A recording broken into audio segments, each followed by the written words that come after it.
वहीं वित्त मंत्री जगदीश देवड़ा ने पेश किया लेखानुदान। चालू वित्तीय वर्ष के आगामी 4 महीने के लिए किया पेश 1,45,229 करोड़ का लेखानुदान पेश किया गया। 1 अप्रैल से 31 जुलाई तक लेखानुदान की राशि का है प्रावधान। लेखानुदान में नए कर, नई योजनाएं नहीं होंगे शामिल। लेखानुदान के माध्यम से अपनी जारी योजनाओं सहित कर्मचारियों के वेतन भत्ते, अन्य आवश्यक राशि का होगा प्रावधान। राज्यपाल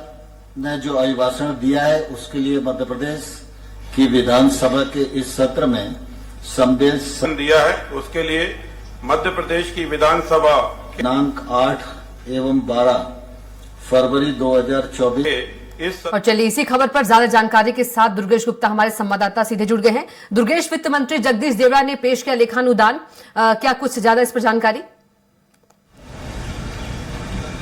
बिल्कुल स्पष्ट तौर से आज मध्य प्रदेश के विकास के लिए यह सत्र जो है काफी अहम माना जा रहा है, क्योंकि आज मध्य प्रदेश सरकार यानी मोहन यादव सरकार के वित्त मंत्री जगदीश देवड़ा ने विधानसभा सत्र में आज अपना लेखानुदान करीब 4 महीने के लिए लेखानुदान पेश किया गया है, जिसमें करीब 1,45,000 करोड़ रुपए का जो बजट है वह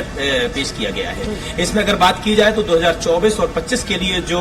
मुख्य बजट है उस बजट में यह लेखानुदान शामिल होगा और उसी के तहत में ही उसी का पार्ट एक लेखानुदान माना जा सकता है कि उसी का अंश आज पेश किया गया है। इसके अलावा अगर बात की जाए तो कहीं न कहीं मध्य प्रदेश के अंतरिम विकास के लिए और मध्य प्रदेश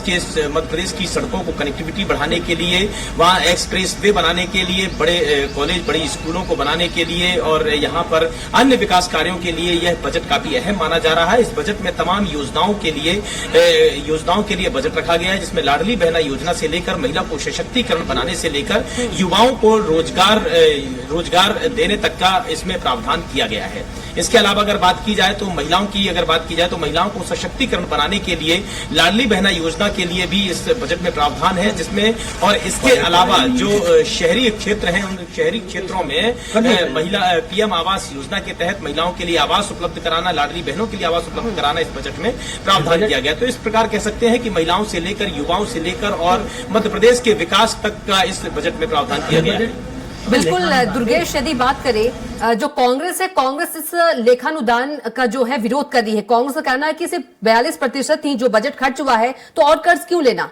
4 महीने के लिए आया है। ऑफिस वालों को वही समझ बिल्कुल स्पष्ट तौर से कविता कहा जा सकता है कि जो है अंतरिम बजट है इसका कहीं न कहीं कांग्रेस पार्टी शुरू से ही विरोध करते नजर आ रही थी। कहीं न कहीं मध्य प्रदेश सरकार पर लगातार कांग्रेस पार्टी आरोप लगा रही थी कि मध्य प्रदेश सरकार का खजाना खाली है और इस दौरान पर मध्य प्रदेश जिस तरीके से यह अंतरिम बजट ले रही है, अंतरिम बजट सिर्फ एक घोषणा है और यहाँ पर मध्य प्रदेश का कहीं से लेकर कहीं तक जो मोदी की गारंटी के तहत में विधानसभा चुनाव लड़ा गया था और लोकसभा चुनाव के लिए मौजूदा सरकार तैयारी कर रही है, वह कहीं भी मोदी की गारंटी पूरी नहीं हो रही है। चाहे किसानों के हित की बात करें या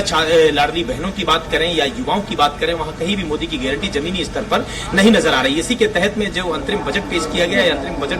को भी कांग्रेस पार्टी ने एक दिखावा रूप दिया है। जी, लेकिन दुर्गेश, मोदी की गारंटी की बात करें, वित्त मंत्री जगदीश देवड़ा जो है लेखानुदान पेश करने से पहले उन्होंने कहा कि मोदी की हर गारंटी जो है वो पूरी हो रही है।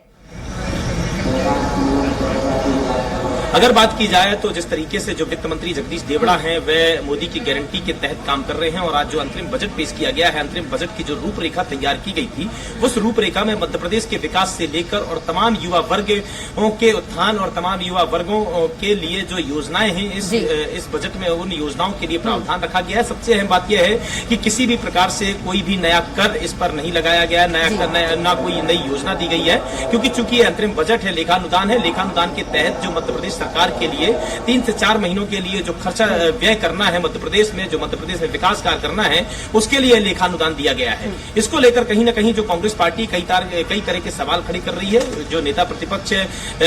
प्रतिपक्ष उमंग सिंघार, उन्होंने मौजूदा सरकार पर सवाल खड़े करते हुए कहा है कि यह लेखानुदान की जरूरत नहीं थी। 2024-25 के लिए जो मुख्य बजट जो 1 जुलाई के बाद जो पेश होगा वही मुख्य बजट कहलाएगा, जो जनता के हित के लिए आएगा। वहीं अगर बात की जाए जिस तरीके से लगातार मौजूदा सरकार दावे कर रही है विकास कार्यों को और नई योजनाओं के क्रियान्वयन के लिए, उन योजनाओं के क्रियान्वयन के लिए बातें कर रही है, जो महिलाओं और युवाओं से जुड़ी हुई योजनाएं हैं, वह योजनाएं धरातल पर नहीं दिख रही हैं, यानी वह धरातल पर नहीं दिख रही हैं। इस तरह से अगर कहा जा सकता है तो कहीं न कहीं नेता प्रतिपक्ष ने सवाल खड़ा करते हुए कहा है कि मोदी की गारंटी कहीं पर भी किसी भी स्तर पर पूरी नहीं हो रही है, क्योंकि आज जिस तरीके से किसान परेशान है, अपनी फसल जो पैदावार है उस पैदावार को बेचने के लिए जो राहत राशि की बात की जाती है वह किसानों को नहीं मिल पा रहा है। युवाओं के लिए जो स्टार्टअप पॉलिसी के तहत में जो लोन मुहैया कराने की बात की जा रही थी वह भी युवाओं को नहीं मिल पा रही है। लाडली बहनों की बात की जाए तो लाडली बहनों को 1250 से बढ़कर तत्कालीन मुख्यमंत्री शिवराज सिंह चौहान ने घोषणा की थी कि 1250 से बढ़कर 3000 रुपए की राशि लाडली बहनों के खाते में जाएगी। अगर सरकार बनती है तो वह भी राशि अब मध्य प्रदेश में लाडली बहनों के खाते में नहीं जा रही है। तो यह तमाम मुद्दों पर मौजूदा सरकार को विपक्ष घेरता हुआ नजर आ रहा है। जी बिल्कुल दुर्गेश, ये अंतरिम बजट है सिर्फ 4 महीने के लिए, इसमें कोई योजना कोई घोषणा नहीं। तमाम जानकारी के लिए आपका बहुत ही धन्यवाद।